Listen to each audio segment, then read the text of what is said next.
कभी आप ब्रह्म मुहूर्त में जगे?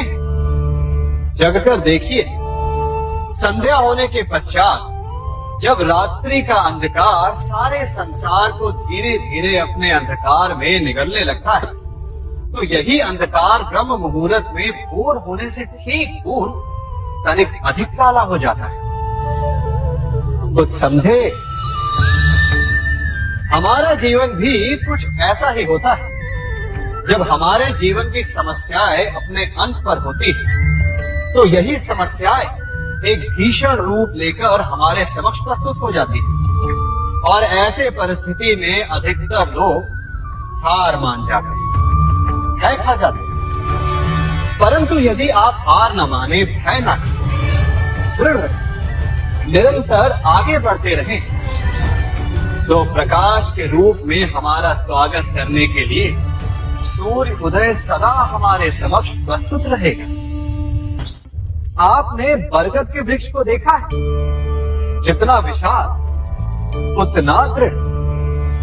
पतझड़ में वो सूख जाते हैं, परंतु दुर्बल नहीं होते, टूटकर गिरते नहीं। और उसके विपरीत दलदल में उपजे वृक्षों को देखिए, वो दिखने में तो बड़े होते हैं, पतझड़ आए या शीत सदा हरे भरे होते हैं, परंतु इतने दुर्बल होते हैं कि जल धारा के हल्के से वेग से वो गिर जाते हैं।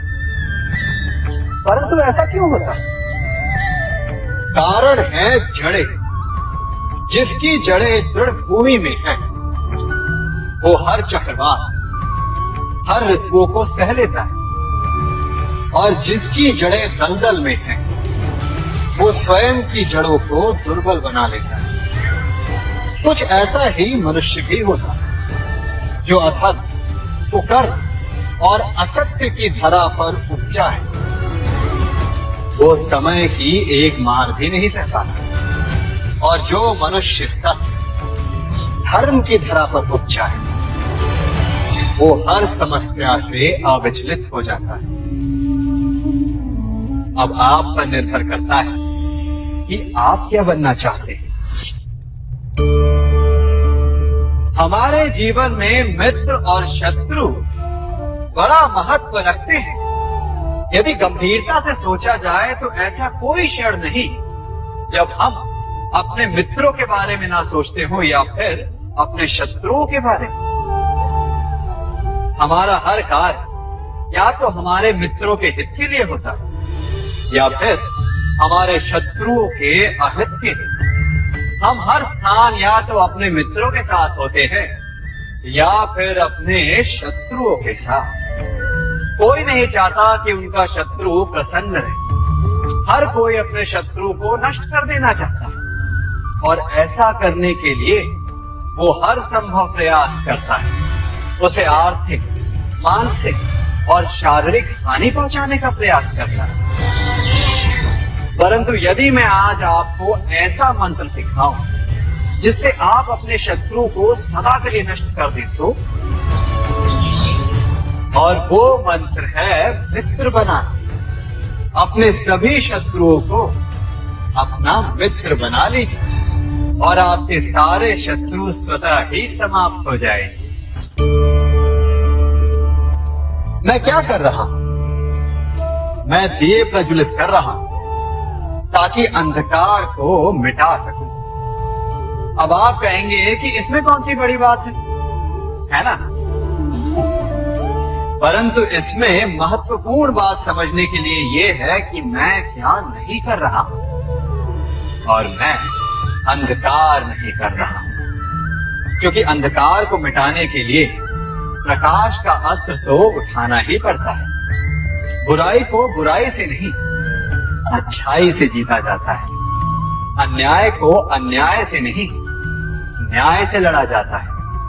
क्रोध को क्रोध से नहीं, क्षमा का साथ लेना होता है। ठीक उसी प्रकार एक लोहा लोहे को काटता है, परंतु एक ठंडा लोहा ही गर्म लोहे को काट सकता है। इसलिए यदि आपको अपने जीवन में विजयी होना है, तो अपने शत्रुओं, अपने अस्त्रों को सोच समझ कर उठाइए, क्योंकि एक अनुचित सोच परिणाम पर भारी प्रभाव डाल सकती है। आप सब सोच रहे होंगे कि ये क्या मैं करने लगा। मैं इस पौधे को जड़ से उखाड़ रहा हूं। आश्चर्य हो रहा है ना कि एक पौधे को उखाड़ना या काटना ना केवल एक अपराध है अपितु पाप भी है। तो फिर मुझे ऐसा करने की क्या आवश्यकता पड़ गई? क्योंकि कई बार विनाश ही सृजन तक पहुंचाता है। यदि नया भवन बनाना हो तो पुराने भवन को गिराना पड़ता है। व्यवस्था को परिवर्तित करने के लिए क्रांति लानी पड़ती है। और उसी प्रकार यदि किसी वृक्ष या किसी पौधे की जड़ों में घुन लग जाए या उसका मूल सड़ जाए तो उसे जड़ से उखाड़ देना ही श्रेयस्कर होता है, ताकि उस स्थल पर नए पौधे उपज सके। युद्ध करना पर्याय नहीं,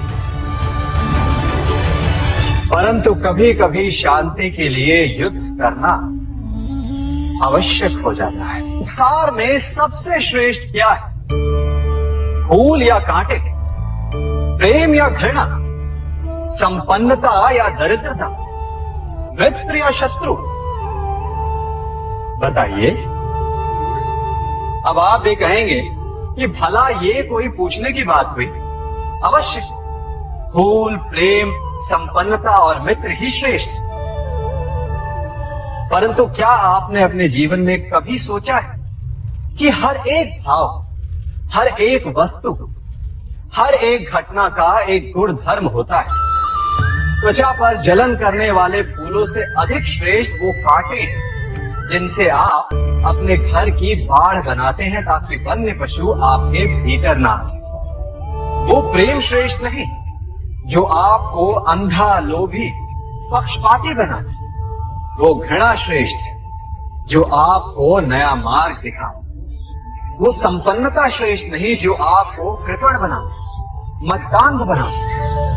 वो दरिद्रता श्रेष्ठ है जो आपको जीवन में परिश्रम करने की शिक्षा दे। वो विचार देने वाले, बुरा मार्ग दिखाने वाले मित्रों से अधिक श्रेष्ठ वो शत्रु होते हैं जो हमें जीवन का लक्ष्य देते। इसलिए अपने जीवन में हर वस्तु, हर भाव, हर घटना के गुण धर्म को पहचानिए और उसके पश्चात अपना चयन कीजिए। स्वर्ण, हम सभी को अपने जीवन में स्वर्ण से कभी ना कभी कुछ ना कुछ थोड़ा या अधिक मोह होता ही है ना? परंतु क्या आपने कभी सोचा कि स्वर्ण को प्राप्त कैसे किया जाता है? जब भूमिगत खदानों से स्वर्ण को निकाला जाता है तब वो एक पाषाण की भांति होता है। ऐसा पाषाण जिससे आप किसी को भी मार सकते हैं, परंतु उसे आभूषण के रूप में स्वयं के शरीर पर धारण नहीं कर सकते। यदि उसे आभूषण बनाना है तो उसे लंबी यात्राएं करनी होती है। उस पाषाण को पिघलना होता है। सुनार के हथौड़ी की अनेकों चोटें खानी पड़ती है, फिर काट छाट और उसके पश्चात जाकर वो ऐसा आभूषण बनता है जो हमें वर्षों तक, सदियों तक लुभाता रहता है। इसलिए यदि आपको समय पर विजय पानी है तो स्वयं के निर्माण पर समय देना होगा। हम सभी सुनते आए कि जो वीर होता है, साहसी होता है, शौर्यवान होता है, उसके समक्ष सारा संसार झुकता है। वीर भोग्य वसुंधर। परंतु वीरता है क्या? शौर्य क्या है? साहस क्या है? साहस युद्ध नहीं, वीरता विजय नहीं, शौर्य कभी ना गिरना नहीं। साहस किसी चुनौती के समक्ष खड़े होने का भाव है, तो वीरता उस चुनौती को उत्तर देने के लिए पूर्ण परिश्रम लगा देना है। और शौर्य का अर्थ है गिरकर फिर से उठने का साहस रखना, बार बार प्रहार करके वीरता दिखाना, निरंतर प्रयास करते रहना, निरंतर परिश्रम करते रहना, इसलिए विजयी होने से अधिक महत्वपूर्ण है शौर्यवान होना, क्योंकि जो शौर्यवान है उसे विजय मिलना निश्चित है।